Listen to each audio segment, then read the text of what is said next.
Hello guys, this is Manpreet. Welcome to Satyam education hub. आशा है आप सभी अच्छे होंगे। अगर आप हमारे चैनल पर पहली बार विजिट कर रहे हैं तो हमारे चैनल को सब्सक्राइब कर लेटेस्ट वीडियो नोटिफिकेशन के लिए बेल आइकन हिट कर दीजिएगा। और साथ ही अगर आप इस वीडियो का PDF प्राप्त करना चाहते हैं तो आप हमारे टेलीग्राम चैनल को ज्वाइन कर सकते हैं। हमने हमारी पिछली वीडियो में स्टैटिक जीके के टोटल 5 सेट को डिस्कस किया है और आज हम इस वीडियो में डिस्कस करने जा रहे हैं हमारे स्टैटिक जीके सेट 6 को। तो आपसे रिक्वेस्ट है कि आप इस वीडियो के अंत तक हमारे साथ बने रहें। तो चलिए वीडियो स्टार्ट करते हैं। हमारा पहला क्वेश्चन है, राष्ट्रपति का अध्यादेश जारी करने की शक्ति कहाँ से प्रेरित है। देखिए, बात की जा रही है राष्ट्रपति के अध्यादेश की शक्ति के बारे में। तो ये एक इसका विधायी कार्य है। अगर बात करें राष्ट्रपति की, तो भारत के राष्ट्रपति के बारे में जो भारतीय संविधान में उल्लेख किया गया है वो किया गया है अनुच्छेद 52 से लेकर 63 में, और यह देश का संवैधानिक प्रमुख होता है। अगर बात करें हम भारत के राष्ट्रपति के बारे में, तो इसका जो उल्लेख किया गया है, पद का जो उल्लेख है वो किया गया है अनुच्छेद 52 में। साथ ही जो अनुच्छेद 53 है, इसमें राष्ट्रपति के पद की पूरी परिभाषा दी गई है और इसके बारे में ये बताया गया है कि जो कार्यपालिका शक्ति है वो राष्ट्रपति में निहित होगी। अनुच्छेद 54 के तहत राष्ट्रपति के निर्वाचक मंडल के बारे में बताया गया है और अनुच्छेद 55 में इसकी निर्वाचन प्रक्रिया के बारे में बताया गया है। अनुच्छेद अगर हम 58 की बात करें तो इसमें इनकी योग्यता के बारे में बात की गई है और अनुच्छेद 59 में इनके बारे में जो शर्तें दी गई हैं इनके कार्य से संबंधित उनका उल्लेख किया गया है। और जो अनुच्छेद 60 है इसमें इनकी शपथ का प्रावधान किया गया है।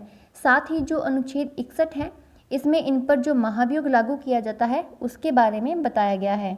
और अगर हम यहाँ बात करें कि जो अध्यादेश है इसको जारी करने की जो प्रावधान है ये कौन से अधिनियम से संबंधित है, तो देखिए जो इसका उल्लेख किया गया है ये किया गया है भारत सरकार की अधिनियम 1935 के तहत। तो यहाँ राइट आंसर है option C. Next question, Paryushan कौन से समुदाय का पर्व है।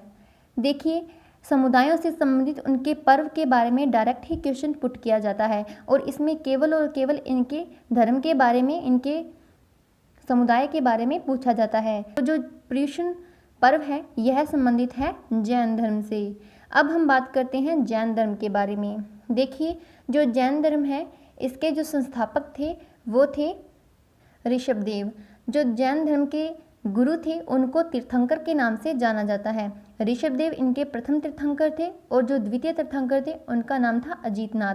साथ ही अगर हम इसके 24वें तीर्थंकर की बात करें तो उनका नाम है महावीर और इनका जो चिन्ह है वो है सिंह का और इनका जन्म हुआ था 540 ईसा पूर्व में और इनका जन्म बिहार के वैशाली के कुंडग्राम में हुआ था और इनके पिता का नाम था सिद्धार्थ और जो माता का नाम था वो था त्रिशाला।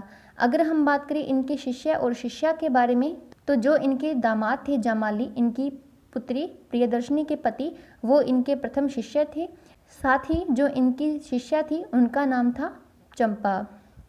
तो ये बात आपको ध्यान रखनी है कि जो पर्युषण पर्व है ये संबंधित है जैन धर्म से। ऑप्शन बी राइट आंसर हो जाएगा। Next question, stock exchange Bharat सरकार के प्रतिभूति अनुबंध विनिमय अधिनियम के तहत मान्यता प्राप्त करने वाला पहला एक्सचेंज था। देखिए, जो बॉम्बे स्टॉक एक्सचेंज है यह भारत का सबसे पुराना स्टॉक एक्सचेंज है। साथ ही यह प्रतिभूति अनुबंध विनिमय अधिनियम के तहत यह मान्यता प्राप्त करने वाला पहला एक्सचेंज था। ये जो एक्सचेंज है यह स्टॉक मार्केट से संबंधित है और यह भारत का सबसे पुराना स्टॉक एक्सचेंज है। तो यह राइट आंसर है ऑप्शन डी। नेक्स्ट क्वेश्चन, एक ही तत्व या विभिन्न तत्वों के परमाणु मिलकर किसका निर्माण करते हैं। यहाँ पर बात की गई है परमाणुओं के मिलकर निर्माण की जाने वाले के पदार्थ के बारे में। तो देखिए उसे कहा जाता है अणु। अगर बात हम करें आयन के बारे में, तो देखिए ये इन तत्वों पर होने वाले चार्ज हैं जो कि दो प्रकार के होते हैं, धनात्मक और ऋणात्मक। और इसकी खोज की थी, यानी कि इसको डिफाइन किया था अलेक्जेंडर फ्लेमिंग ने। अगर हम बात करें इलेक्ट्रॉन की, तो देखिए जो इलेक्ट्रॉन की खोज की थी वो की थी थॉमसन ने। और प्रोटॉन की खोज किसने की थी ये आप मुझे कमेंट बॉक्स में बताइए। तो यहाँ राइट आंसर हो जाएगा ऑप्शन डी अणु। नेक्स्ट क्वेश्चन,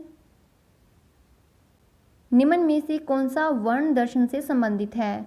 वर्ण दर्शन से संबंधित है हमारे नेत्र में जो रोड्स होती हैं, यानी कि जो शलाका कोशिकाएं होती हैं, इनका प्रमुख कार्य होता है वर्ण दर्शन का। हमने पिछली वीडियो में आइरिस और पुतली के बारे में डिस्कस किया था, तो आज इसे रिवाइज कर लेते हैं। आइरिस है, यह नेत्र में जाने वाले प्रकाश की मात्रा को नियंत्रित करती है, और जो पुतली है यह नेत्र में जाने वाले प्रकाश का जो मार्गदर्शन है, यानी कि जो उसकी डायरेक्शन है, उसको कंट्रोल करती है। तो यहाँ बात की गई है वर्ण दर्शन के बारे में। तो वर्ण दर्शन के बारे में जो संबंधित है वो है शलाका कोशिका, यानी कि जो रोड्स होती हैं उसको कहा जाता है शलाका कोशिका। तो यह राइट आंसर है ऑप्शन डी, शलाका कोशिका। नेक्स्ट क्वेश्चन, फीफा विश्व कप का आयोजन प्रत्येक कितने वर्ष बाद किया जाता है? यहाँ बात की गई है फीफा के बारे में, तो पहले हम इसी के बारे में जान लेते हैं। इसकी जो फुल फॉर्म है वो है the federation international D football association. और देखिए ये एक नॉन प्रॉफिट ऑर्गेनाइजेशन है, और यह विश्व में होने वाले जो फुटबॉल से संबंधित जितने भी टूर्नामेंट हैं उनको रेगुलेट करता है। इसके वर्तमान में जो राष्ट्रपति हैं वो हैं गियानी इन्फेंटिनो। इसका जो हेडक्वार्टर है वो है ज्यूरिख, स्विट्जरलैंड में। साथ ही इसकी जो स्थापना हुई थी वो हुई थी 21 मई 1904 को फ्रांस में, और जो इसका मुख्यालय है वो है पेरिस, फ्रांस में। वर्ल्ड कप का आयोजन है यह प्रत्येक 4 वर्ष के बाद में इसका आयोजन किया जाता है। ऑप्शन डी राइट आंसर हो जाएगा। नेक्स्ट क्वेश्चन, नील आर्मस्ट्रॉन्ग और एडविन एल्ड्रिन ने चांद पर कदम कब रखा था? यहाँ पर बात की गई है चांद पर कदम रखने के बारे में, ना कि अंतरिक्ष में जाने के बारे में। तो हम पहले इसके बारे में पूरी डिटेल देखते हैं। देखिए जो नील आर्मस्ट्रॉन्ग और एडविन एल्ड्रिन थे ये गए थे, तो इनके जो वायुयान था, यानी कि जो इनका मिशन था उसका नाम था अपोलो 11।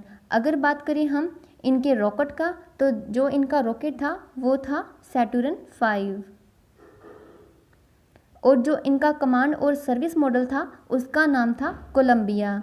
और साथ ही ये जो इनका उतराव था वो एक चांद पर स्थित एक गड्ढा है जिसका नाम है सी ऑफ ट्रैंक्विलिटी, इस पर ये उतरे थे। अगर हम बात करें कि इन्होंने चांद पर कदम कब रखा था, तो देखिए इन्होंने रखा था 20 जुलाई 1969 को। तो जी यहाँ राइट आंसर हो जाएगा ऑप्शन डी, हमारा राइट आंसर है 20 जुलाई 1969 को। नेक्स्ट क्वेश्चन, सही मिलान बताएं। देखिए यहाँ पर आपको वेद दिए गए हैं और उनके उपवेद दिए गए हैं, तो आपको यहाँ बताना है कि ये कौन से सुसम्मिलित हैं। अगर हम बात करें ऋग्वेद की, तो ऋग्वेद का जो उपवेद है वो है आयुर्वेद, ये बिल्कुल सही है। अगर बात करें हम यजुर्वेद की, तो देखिए जो यजुर्वेद है इसका उपवेद है धनुर्वेद। सामवेद है जो कि संगीत से संबंधित है, इसका उपवेद है गंधर्ववेद। और जो अथर्ववेद है इसका उपवेद है शिल्पवेद। अगर हम बात करें इन वेद के बारे में, तो देखिए जो चारों वेद हैं इनका जो एकत्रित रूप है इन्हें ही कहा जाता है संहिता के नाम से। अगर हम बात करें ऋग्वेद के बारे में, तो देखिए जो ऋग्वेद है यह ऋचाओं का एक संग्रह है। अगर बात करें यजुर्वेद के बारे में, तो ये यज्ञ से संबंधित है। सामवेद जो कि संगीत से संबंधित है, और जो अथर्ववेद है यह संबंधित है वशीकरण और भूत प्रेत, साथ ही जो टोना टोटका होता है उससे संबंधित होता है अथर्ववेद। तो देखिए ये इसी ही क्रम में बिल्कुल सही सुमेलित हैं। नेक्स्ट क्वेश्चन, यह कथन किसने कहा था कि हुमायूं लड़खड़ाते हुए आया और लड़खड़ाते हुए चला गया? यहाँ बात की जा रही है हुमायूं के बारे में। तो देखिए जो हुमायूं था यह मुगल काल का दूसरा शासक था, यानी कि जो बाबर था उसका पुत्र था। इसका जो कार्यकाल था, जो पहला कार्यकाल था वो था 1530 से लेकर 1540 तक, और जो दूसरा कार्यकाल था वो था 1555 से लेकर 1556 तक। क्योंकि देखिए जो 1540 में कन्नौज का युद्ध हुआ था उसमें यह शेरशाह सूरी से हार गया था। और यहाँ बात की जा रही है कि इन्हें इस बारे में किसने कहा था कि लड़खड़ाते हुए आया था और लड़खड़ाते हुए चला गया था। तो देखिए ये बात कही थी एक इतिहासकार था लेनपुर। अगर बात करें हम इनकी मृत्यु के बारे में, तो देखिए जो इनकी मृत्यु हुई थी ये हुई थी 1556 में दीनपलाह पुस्तकालय में। तो यहाँ राइट आंसर है ऑप्शन डी। नेक्स्ट क्वेश्चन, कौन सा हार्मोन पादपों में कोशिका विभाजन में वृद्धि करता है?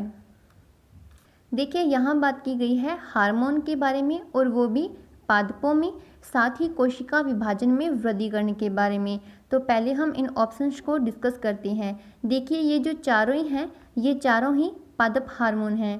पहले हम बात करते हैं एब्सिसिक एसिड के बारे में। तो देखिए जो इसकी खोज की थी वो की थी एडिकोट ने।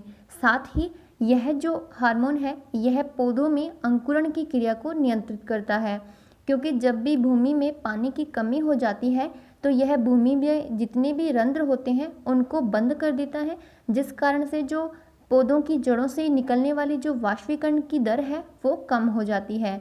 इसके कारण जो पौधे हैं वो सूखते नहीं हैं। तो एफसीसी का अर्थ तो यह है। अगर बात करें हम ऑक्सिन के बारे में तो देखिए इसका जो प्रमुख कार्य है यह है पौधे के जो ऊपरी सिरे होते हैं उनको बढ़ाने का काम है, और इसकी खोज की थी 1880 में डार्विन ने।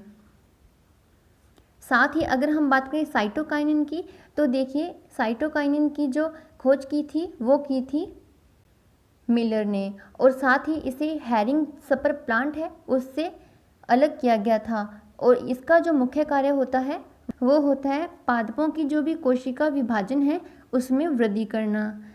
अगर बात करें हम गिब्रेलिन की तो गिब्रेलिन की खोज की थी कुरुसोवा ने, और कुरुसोवा को कवक से प्राप्त किया जाता है। साथ ही इसका जो मुख्य कार्य है वो है कोशिका विभाजन की क्षमता को कम करना। तो देखिए यहाँ बात की गई है कोशिका विभाजन में वृद्धि करने के बारे में, तो यह कार्य करता है cytokinin hormone. Option C right answer है। नेक्स्ट क्वेश्चन, अंजिला इला मेनन ने किस क्षेत्र में ख्याति प्राप्त की है?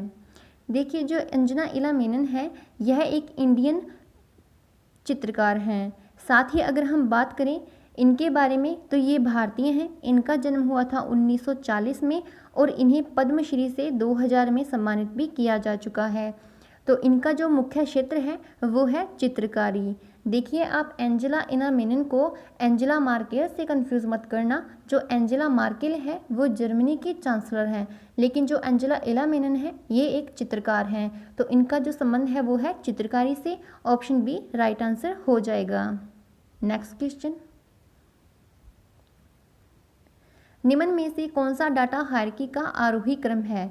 देखिए जो डाटा स्टोर किया जाता है इनको बढ़ते क्रम में किस रूप में रखा जाता है इसके बारे में बात की गई है। तो देखिए सबसे छोटा होता है बिट, उसके बाद में की जाती है बाइट, फिर बात आती है फील्ड, फिर रिकॉर्ड, फिर आती है फाइल और फिर आता है डाटाबेस। तो ये इसका बढ़ता हुआ क्रम है।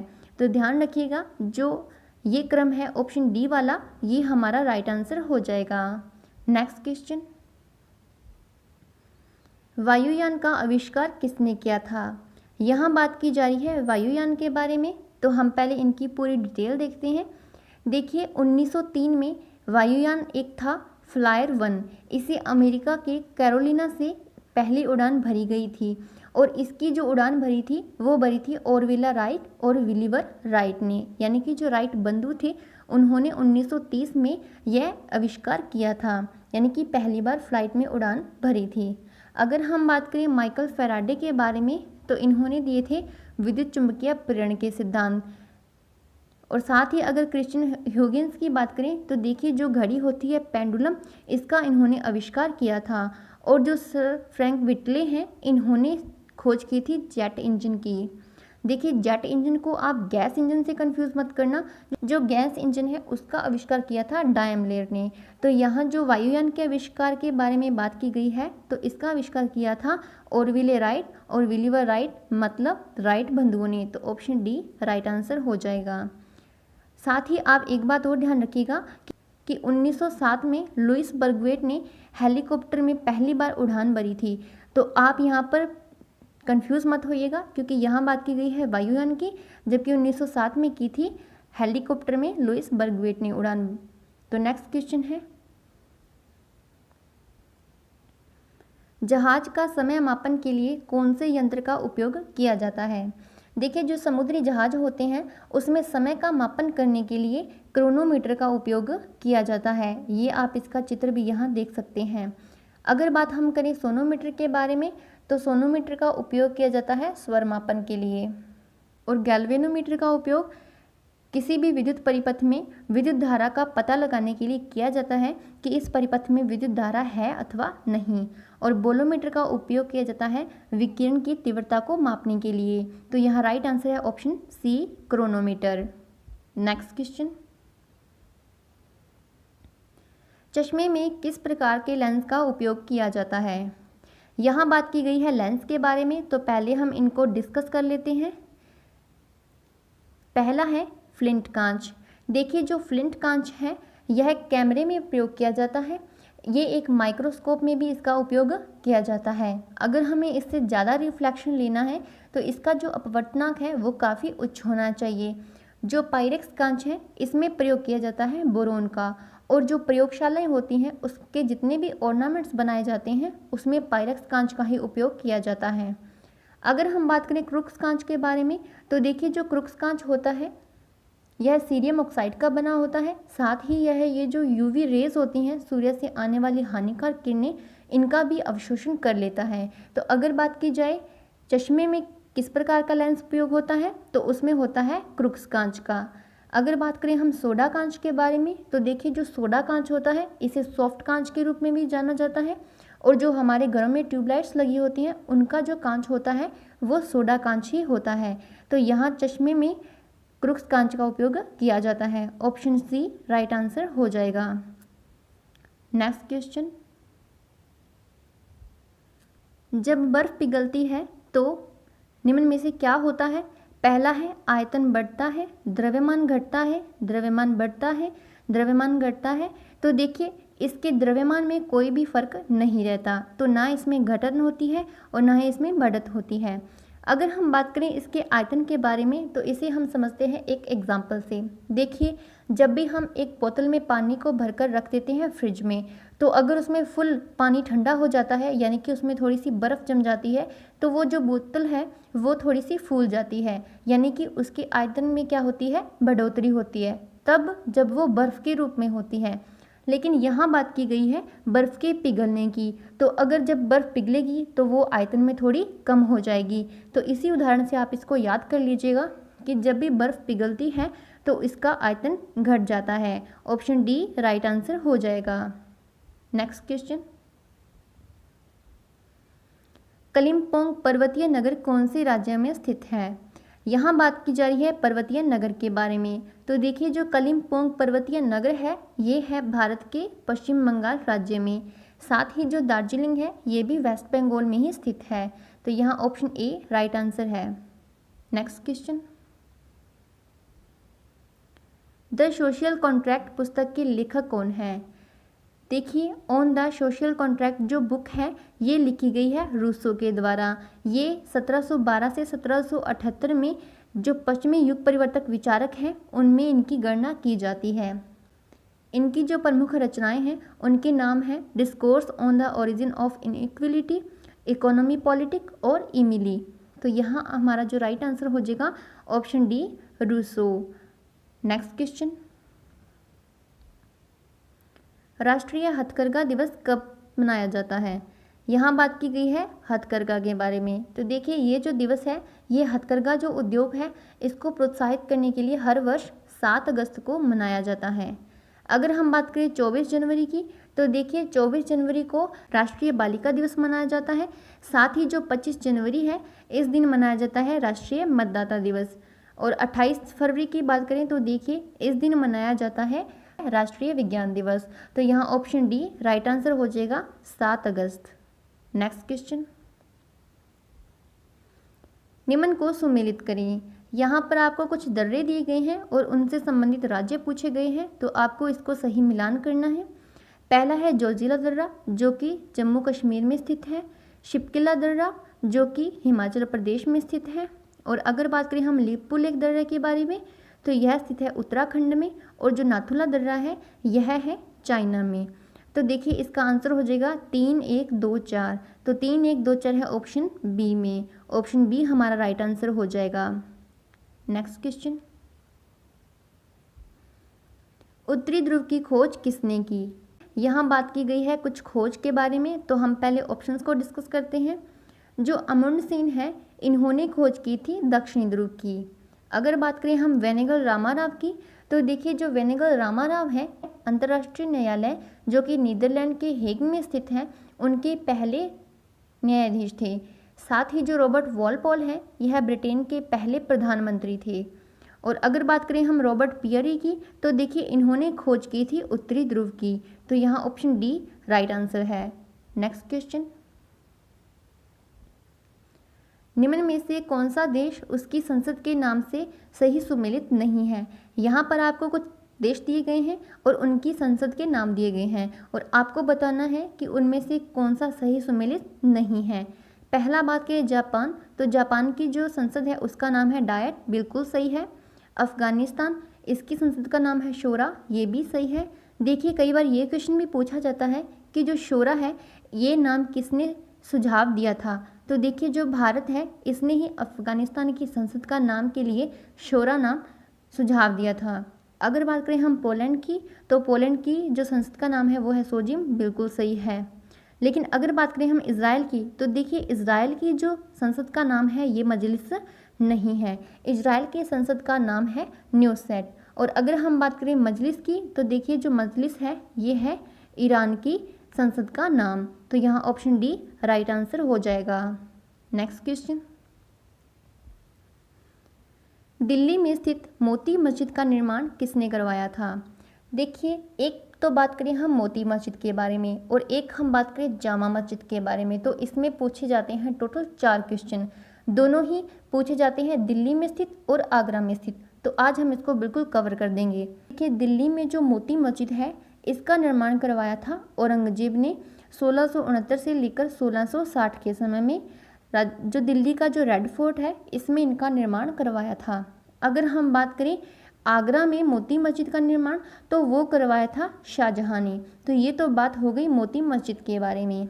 अब हम बात करते हैं जो जामा मस्जिद होती है उसके बारे में। तो देखिए जो दिल्ली में जामा मस्जिद है उसका निर्माण करवाया था शाहजहां ने।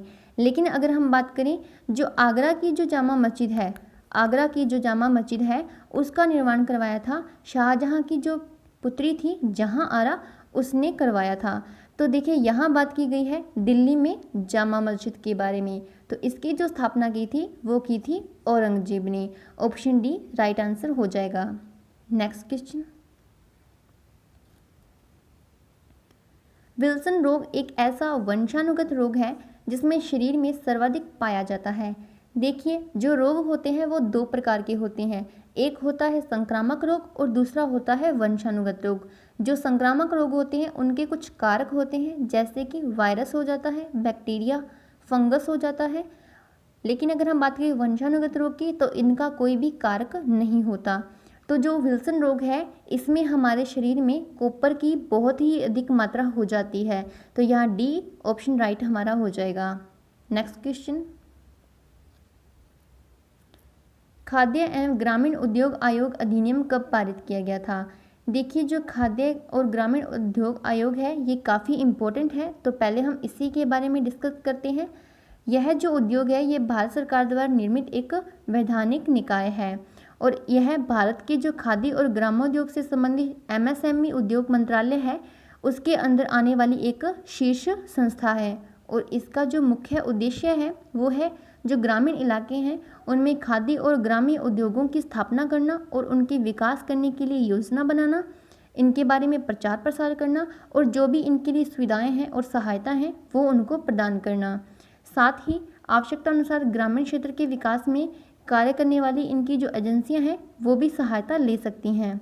इसका जो मुख्यालय है वो भारत के मुंबई में स्थित है और इसके जो अन्य कार्यालय हैं वो दिल्ली, भोपाल, बेंगलुरु, कोलकाता, मुंबई और गुवाहाटी में भी स्थित हैं। और अब हम बात करें अगर इसके अधिनियम के बारे में, तो देखिए 1956 के समय में एक अधिनियम लाया गया था, खादी एवं ग्रामोद्योग आयोग अधिनियम 1956। यह 1956 में पारित हुआ था। तो ऑप्शन सी राइट आंसर हो जाएगा। नेक्स्ट क्वेश्चन, निम्न में से कौन सा उत्तराखंड के चार धाम यात्रा में शामिल नहीं है। देखिए यहाँ बात की गई है चार धाम के बारे में। तो चार धाम पूछे जाते हैं दो तरीके से। पहला तो पूछा जाता है कि भारत के चार धाम कौन से हैं, और दूसरा पूछा जाता है कि उत्तराखंड के जो चार धाम हैं वो कौन से हैं। तो यहाँ बात की गई है उत्तराखंड के चार धाम के बारे में। तो देखिए जो उत्तराखंड के चार धाम हैं, पहले हम इन्हीं के बारे में डिस्कस करते हैं। भारत के उत्तराखंड राज्य के गढ़वाल मंडल में उत्तरकाशी, रुद्रप्रयाग, चमोली ये जो जिले हैं इनमें स्थित हैं। और इन परिपथ के जो चार धाम हैं वो है बद्रीनाथ, केदारनाथ, गंगोत्री और यमुनोत्री। इसमें से बद्रीनाथ धाम है वो भारत के जो चार धाम हैं उनका भी हिस्सा है। तो देखिए अगर हम बात करें जो चार धाम उत्तराखंड के हैं तो उसमें एक शामिल हो गया केदारनाथ, एक शामिल हो गया बद्रीनाथ और एक शामिल हो गया गंगोत्री। लेकिन जो वैष्णो देवी है ना तो ये उत्तराखंड के चार धाम में शामिल है और ना ही ये भारत के चार धाम में शामिल है। तो ऑप्शन सी जो हो जाएगा वो हमारा राइट आंसर होगा।